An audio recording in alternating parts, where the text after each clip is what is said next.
అతని గురించే యెషయా ప్రవక్త మునుపు ఇలా చెప్పాడు. ఎడారిలో ఒకతని స్వరం ఇలా ఘోషిస్తూ ఉంది, ప్రభు కోసం దారి సిద్ధం చేయండి, ఆయన కోసం త్రోవలు తిననివి చేయండి.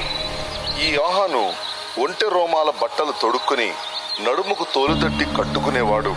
అతని ఆహారం మిడతలు, అడవి తేనె. ప్రజలు జెరూసలేం నుంచి, యూదయ అంతటి నుంచి, యొర్దాను ప్రాంతమంతటి నుంచి యోహాను దగ్గరికి వచ్చారు. తమ పాపాలు ఒప్పుకుంటూ అతని చేత యొర్దాను నదిలో బాప్తిసం పొందుతూ ఉన్నారు. బాప్తిసం ఇస్తున్న స్థలానికి చాలా మంది పరిసయ్యులు, సద్దుకయ్యులు రావడం చూచినప్పుడు యోహాను వాళ్లతో ఇలా అన్నాడు. ఓ సర్పవంశమా, రాబోయే ఆగ్రహం తప్పించుకుపోండని మిమ్మల్ని హెచ్చరించినదెవరు? పశ్చాత్తాపానికి తగిన ఫలాలు వచ్చేలా చేసుకోండి. అబ్రహాము మా తండ్రి అని భావించుకోకండి. మీతో చెబుతున్నాను కదా, దేవుడి రాళ్లను అబ్రహాము సంతానమయ్యేలా చేయగలడు. గొడ్డలి చెట్ల వేరుకు పెట్టి ఉంది. మంచి పండ్లు కాయని ప్రతి చెట్టును నరికి అగ్నిలో పారవేయడం జరుగుతుంది.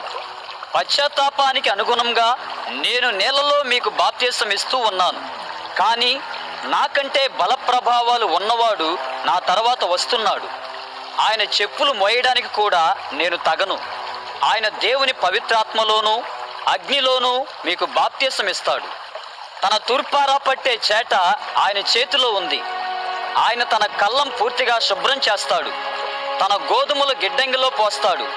పొట్టును ఆరిపోని అగ్నిలో కాల్చివేస్తాడు. యేసు గలిలీ ప్రదేశం నుంచి అతని దగ్గరికి యొర్దానుకు వచ్చాడు. మీ చేత నేను బాప్తిసం పొందవలసిన వాణ్ణి, మీరు నా దగ్గరికి వస్తున్నారా? ఇప్పుడు ఈ విధంగా జరిగిపోనయ్యి. ధర్మం యావత్తూ ఇలా మనం నెరవేర్చడం యుక్తమే. అవును ప్రభువా అని యేసు అతనికి జవాబిచ్చాడు. అప్పుడు యోహాను ఆయనకు అలా జరగనిచ్చాడు.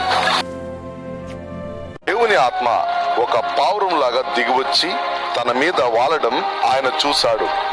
అప్పుడే ఆకాశం నుంచి ఒక స్వరం ఇలా వినిపించింది. ఈయన నా ప్రియ కుమారుడు, ఈయనంటే నాకెంతో ఆనందం. మన ప్రభు అయిన యేసు ప్రభు వారి నామంలో అందరికీ వందనాలండి. A1 వీడియోలు ఇలా చేయడం ఎంతో ఆనందంగా ఉంది. అలాగే నా ఛానల్ సబ్స్క్రైబ్ చేసుకుని నాకు సపోర్ట్ చేయమని, అలాగే వీడియోలు ఇంకా దేవునికి మహిమకరంగా మీకు నాకు ఆత్మీయంగా మన అందరం బలపడడానికి దేవుని కృప చూపించేలాగా అందరూ ప్రార్థన చేయమని అందరికీ మరొకసారి ప్రైజ్ లార్డ్.